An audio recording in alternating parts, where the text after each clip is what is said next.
Lalu selanjutnya terkait dengan dampak langsung masuknya baja impor murah ya, terutama Ya, kalau kita lihat dari Cina ya. Tadi kan Anda juga melihat bahwa sebetulnya impor boleh-boleh saja asal tidak ya, membunuh industri di dalam betul. negeri ya.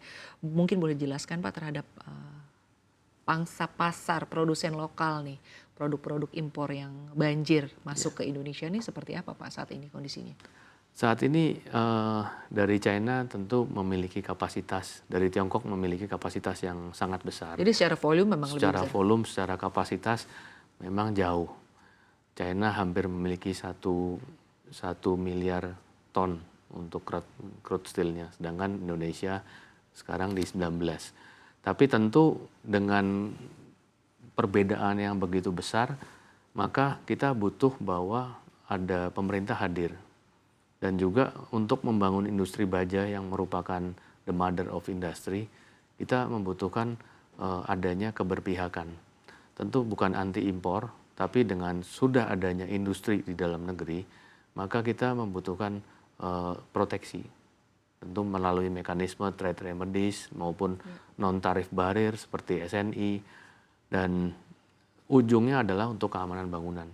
Karena kalau tidak ada standar, maka produk yang diundang masuk ke Indonesia ini adalah nanti produk yang abal-abal dan akhirnya akan menimbulkan korban jiwa karena adanya gagal struktur. Baik Pak, tapi kalau kita berbicara mengenai harga begitu ya Pak, Ya, dari sisi harga dan juga kualitas antara produk impor dan juga produk lokal begitu ya. Tadi Anda menyampaikan sebetulnya kan produk lokal juga daya saingnya sangat-sangat baik. Seperti apa sih Pak? Sebenarnya kalau kita lihat dari harga yang ada di Tiongkok maupun di lokal, ditambah harga logistik seharusnya kan lebih bersaing di produk lokal. Kalau memang ada perbedaan harga, berarti di situ ada praktek dumping. Kemungkinan ada praktek dumping. Dan ini bisa dibuktikan dengan anti dumping, safeguard ataupun trade remedies lain untuk mencegah masuknya barang-barang yang memiliki potensi menjual di bawah harga modal. Dari sini kita membutuhkan instrumen-instrumen seperti anti dumping melalui KADI ataupun safeguard melalui KPPI.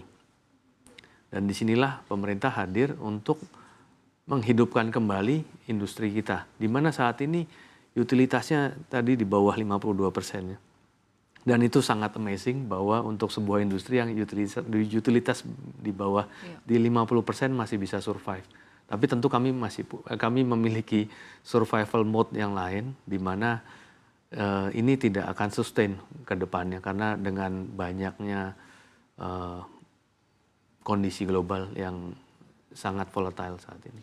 Pak, tapi kalau kita berbicara mengenai kebijakan anti dumping Ya, begitu ya. Kebijakan anti dumping yang ada saat ini apakah Anda nilai sudah cukup melindungi produsen lokal saat ini di tengah tadi ya ya, gempuran produk impor masuk. Apalagi kalau tadi Anda menyampaikan dari Cina sebetulnya secara volume juga ya, lebih besar. Tapi kan kita juga harus tetap memperhatikan ya, bukan hanya persoalan bagaimana sebetulnya pemerintah mengambil peran untuk melindungi produsen lokal, tapi juga mungkin memperhatikan juga dari sisi kualitasnya itu sendiri. Nah, bagaimana kebijakan anti dumping yang ada saat ini, Pak? Saat ini kebijakan anti dumping sudah digunakan di banyak negara, seperti Jepang mengenakan anti dumping ke China dan ke Korea. Kemudian Australia sudah mengenakan safeguard. Ya. Kemudian bahkan di tetangga kita Malaysia, Thailand mengenakan proteksi-proteksi menggunakan trade remedies anti dumping. Tentu saat ini di Indonesia di flat steel product khususnya kita memiliki kebijakan anti dumping di beberapa komoditi yaitu di hot roll coil. Cold roll itu sedang sunset, tapi sekarang ini ada celah. Celahnya ini adalah di midstream dan di hilirnya, yaitu di baja lapisnya untuk BJ las dan BJLS, baja lapis seng dan baja lapis aluminium seng, dan juga kemungkinan di produk-produk akhir, yaitu seperti rumah modular atau PEB, prefabricated building. Jadi ini sekarang masuk sangat deras, khususnya untuk membuat lapangan padel, untuk membuat gudang-gudang kecil ini langsung masuk dalam bentuk barang jadi dan dirakit. Dan ini sudah kejadian. Di tahun lalu itu hampir 1 juta ton masuk. Di Australia ini sudah di stop menggunakan mekanisme safeguard. Nah ini kalau kita hanya menjaga di upstream, tapi kita nggak jaga di bawah, tentu akan dampak jangka panjang akan menarik ke upstream yang di upstream juga. Baik Pak, di tengah upaya pemerintah untuk melindungi produsen lokal itu sendiri ya, melalui berbagai kebijakan, salah satunya juga kebijakan anti dumping. Tapi kalau dari sisi produsen lokal sendiri atau dari sisi pelaku usaha, sebetulnya strategi-strategi apa yang dilakukan begitu ya, agar artinya industri ini tetap bisa tumbuh positif di tengah masuknya juga barang-barang impor?